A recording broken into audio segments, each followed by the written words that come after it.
Welcome to All in One Zone.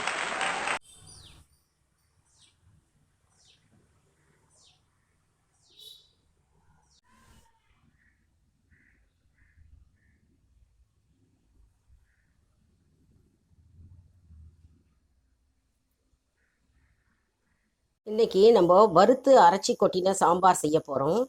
அதுக்கு வந்து நம்ம நீங்கள் எந்த பாத்திரம் வேணால் எடுத்துக்கலாம். கச்சிட்டி எடுத்து வச்சுட்டுருக்கேன்.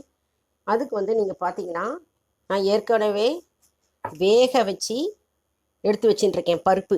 அதாவது குக்கரில் வேக வச்சு மெசிச்சு எடுத்து வச்சுட்டுருக்கேன் பருப்பு. அது தனியாக வச்சுக்கலாம்.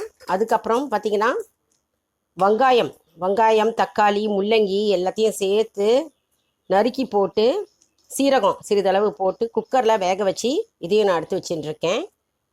அப்புறம் புளி கரைச்சல் எடுத்து வச்சுட்டுருக்கேன். இப்போ என்ன பண்ண போகிறோன்னா நம்ம வந்து இந்த கச்சிட்டியில் வந்து புளி ஜலத்தை போட்டு போகிறோம். அப்புறம் நம்ம வந்து இந்த முள்ளங்கி அந்த வெஜிடபிள்ஸை போட போகிறோம். அதுக்கப்புறம் நம்ம வந்து அதில் பருப்பு ஜலம்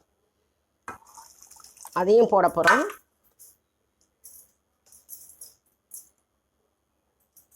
நம்ம சாம்பாருக்கு வந்து வறுத்து அரைச்சி கொட்ட போகிறோம். அதுக்கு தேவையான பொருட்கள் சாம்பாருக்கு வந்து 6 அல்லது 7 வரமிளகாய் எடுத்து வச்சுக்கலாம்.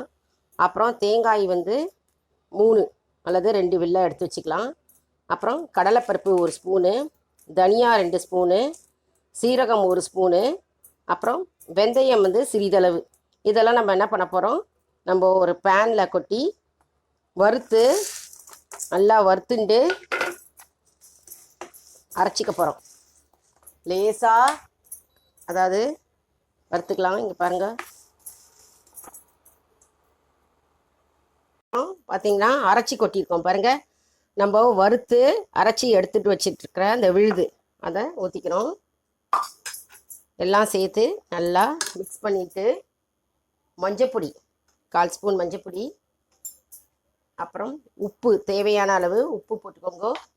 அப்புறம் பெருங்காயம் போட்டுக்கிறோம்.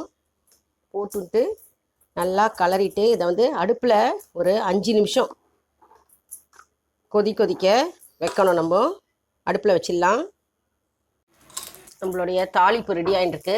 கடுகு, வெந்தயம், சீரகம், மிளகா வற்றல் கிள்ளி போட்டிருக்கேன். இதெல்லாம் வந்து தாளித்து கொட்டுறதுக்கு நம்ம போட்டிருக்கோம். இதை வந்து அப்படியே நம்ம கூட கொஞ்சம் கருவேப்பிலை சேர்த்துக்கலாம். பெருங்காயம் கொஞ்சம் சேர்த்துக்கிறோம். நல்லா வறுத்துட்டு சாம்பாரில் கொட்ட போகிறோம். நல்லா கொட்டிக்கிறோம். அதுக்கு அப்புறம் மேலே வந்து கொத்தமல்லியை தூவிக்கிறோம். மேலே நல்லா கொத்தமல்லி தூவிக்கிறோம். கடுகு கொட்டிட்டோம். நம்ம பாருங்கள், நம்மளுடைய அருமையான சாம்பார் ரெடி.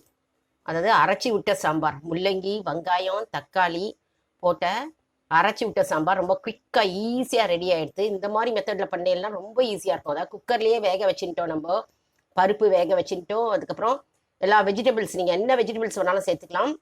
நான் இன்றைக்கி முள்ளங்கி, வெங்காயம், தக்காளி போட்டிருக்கேன். கூட நீங்கள் பீன்ஸ் போட்டுக்கலாம், பூசணிக்காய் போட்டுக்கலாம், என்ன வேணாலும் போட்டுக்கலாம். குக்கரில் வேக வச்சு எடுத்துக்கிறதுனால ரொம்ப ஈஸியாக இருக்குது. புளி கரைச்சல் போட்டுட்டு நம்ம பருப்பு போட்டு அரைச்சி விட்ட விழுதை போட்டுட்டு தாளித்து கொட்டிட வேண்டியதான். Quick and easy sambar ready. ரொம்ப டேஸ்ட்டாக இருக்கும். ட்ரை பண்ணி பாருங்க. ட்ரை பண்ணி பார்த்துட்டு உங்களுடைய கருத்துக்களை வந்து எனக்கு கமெண்ட் பாக்ஸில் தெரிவிங்க. லைக் பண்ணுங்கள், ஷேர் பண்ணுங்கள், கமெண்ட் பண்ணுங்கள். அடுத்த வீடியோவில் வேற ஒரு ரெசிபியுடன் உங்களை வந்து சந்திக்கிறேன். தேங்க்ஸ் ஃபார் வாட்சிங்.